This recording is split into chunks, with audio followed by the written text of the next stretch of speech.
there, well, welcome to my channel. My name is Faith Dodger and I'm literally the girl next door. If you have the time, join me on my adventures, escapades, and the things I enjoy doing in my free time. Today, we're visiting the Red Sand Forts. The Red Sand Forts were erected to intercept the Nazi navigation pathway to London after the London Blitz. The Red Sand gun towers managed to shoot down 22 enemy planes and 30 V-1 flying bombs, also known as doodlebugs. Come along, want to find out? Join me.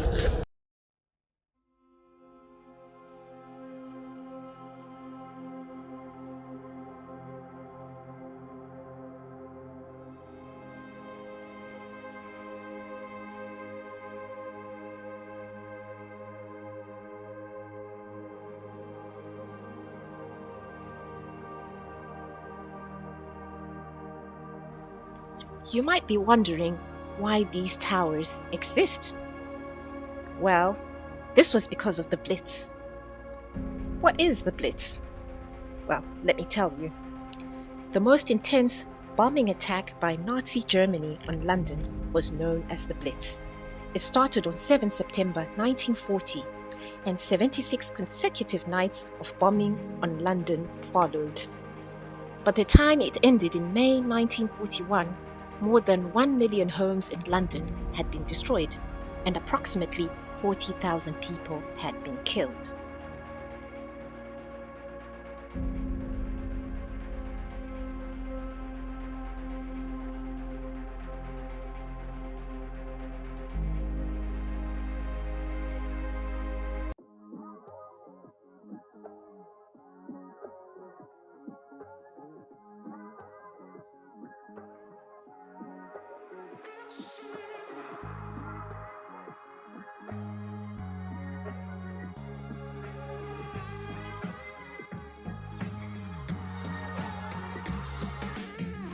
There's my best friend right over there.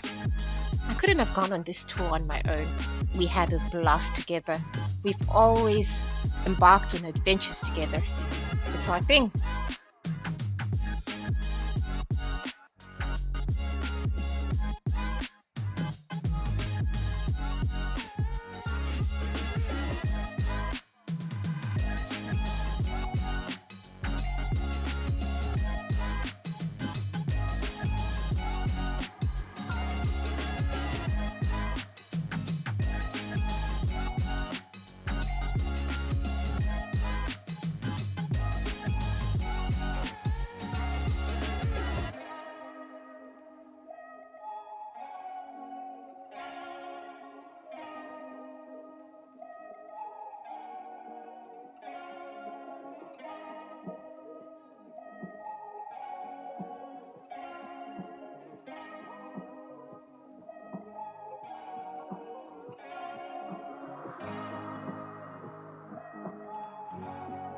London, one of those regular dredgers that go up and down the River Thames. She's probably picked up her sand and stone from places like the Hastings dredge ground or even just off of Lowestoft.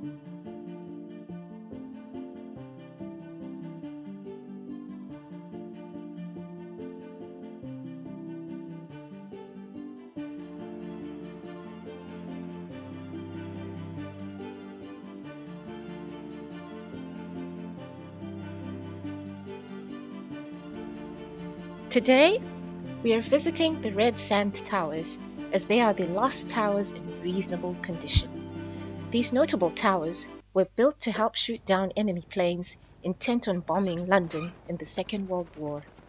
They still sit there today, a few kilometres from the shore, slowly rusting in the mouth of the Thames off the coast of Kent.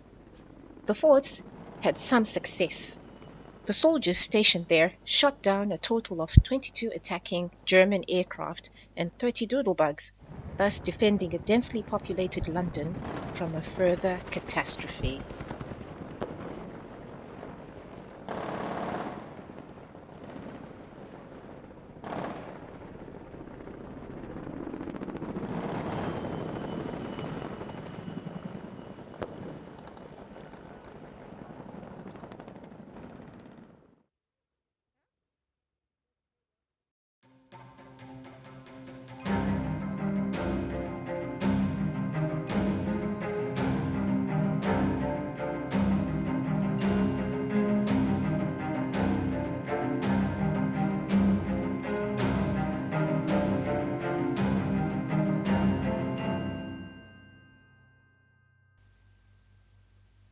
That's just me being silly over there.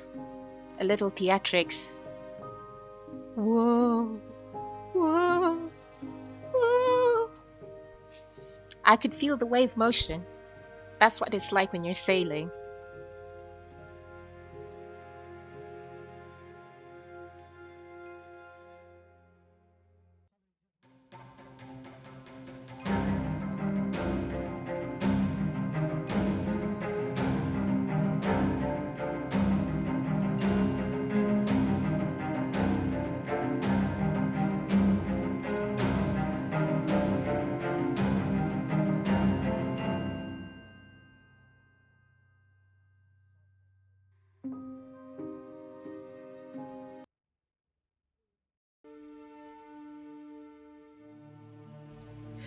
The Maunsell Forts, or Red Sands Forts, were originally World War II military facilities built to protect the coastal sea lanes and were essentially of two designs: Red Sands, Shivering Sands, and Great Nor.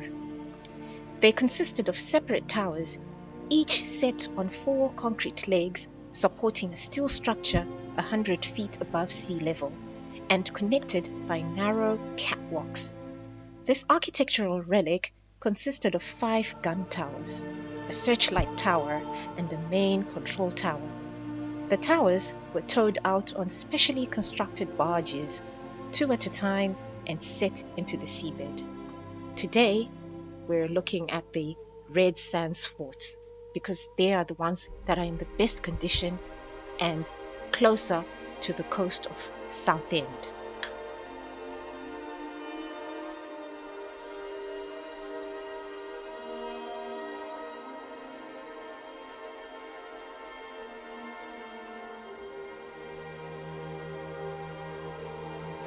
At any given time, there were 265 men living on each fort.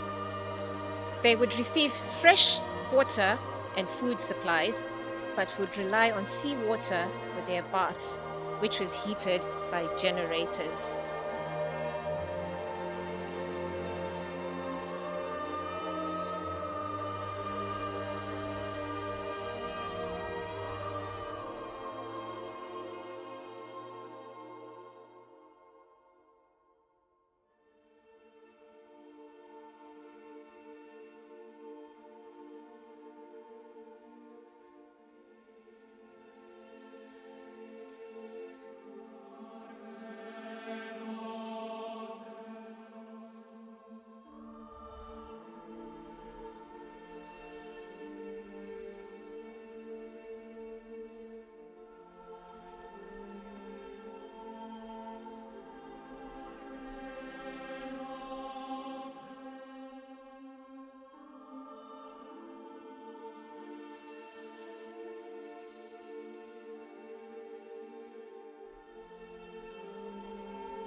After the war, the Red Sand Forts were decommissioned and left abandoned until a pirate radio station took over in 1964.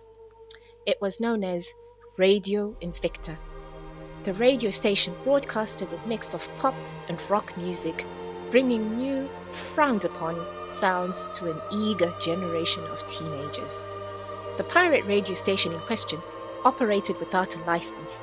They were unregulated and could play whatever music they chose, much to the annoyance of the government at the time.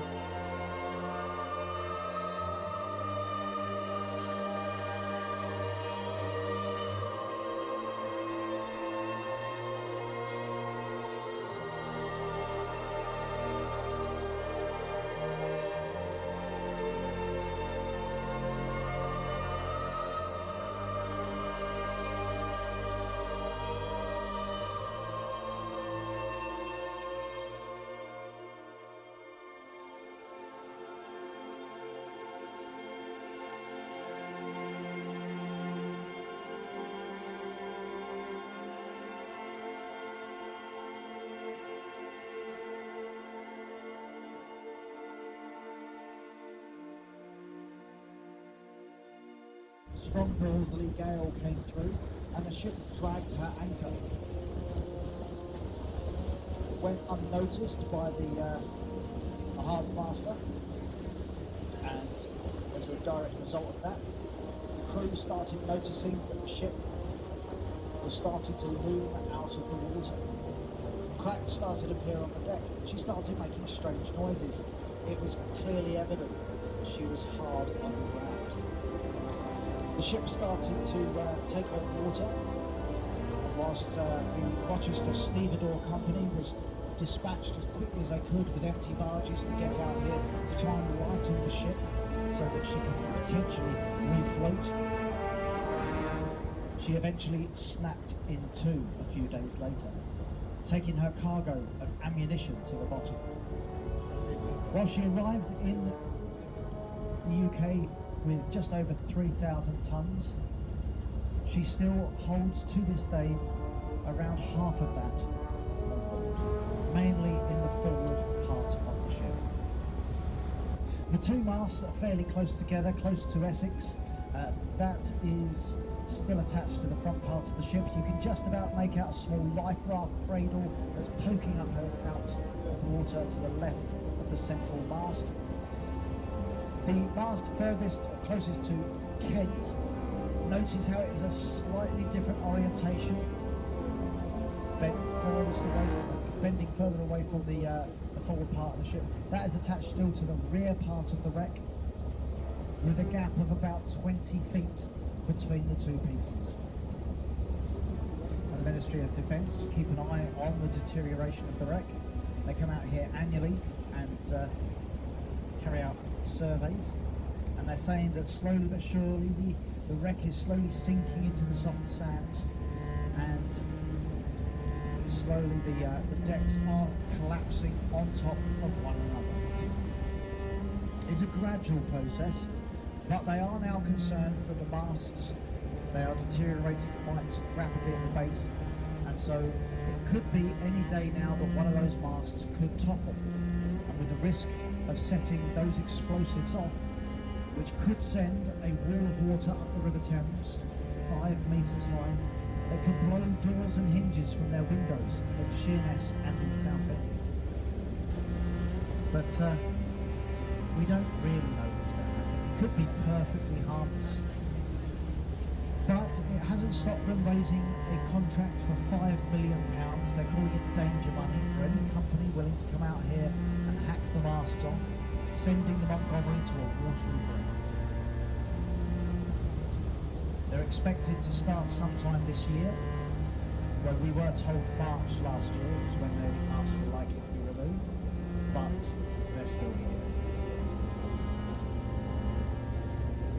Eventually all we're going to be able to see is a bit of swirly water, low water, and of course the red and yellow buoys that surround the wreck, keeping any sailors from entering or passing too close.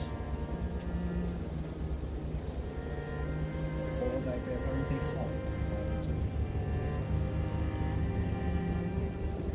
The blackbirds that you see there standing on there's only one or two of them on the back mast, they're cormorants.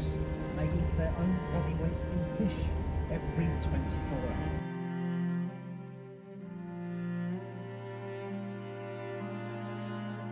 we've reached the end of this vlog. If you've enjoyed it, please like, share and subscribe. Till then, signing out. All these neck just wanna be a mini me. All these neck just wanna be a mini me. All these neck just wanna be a mini me. Feeling me,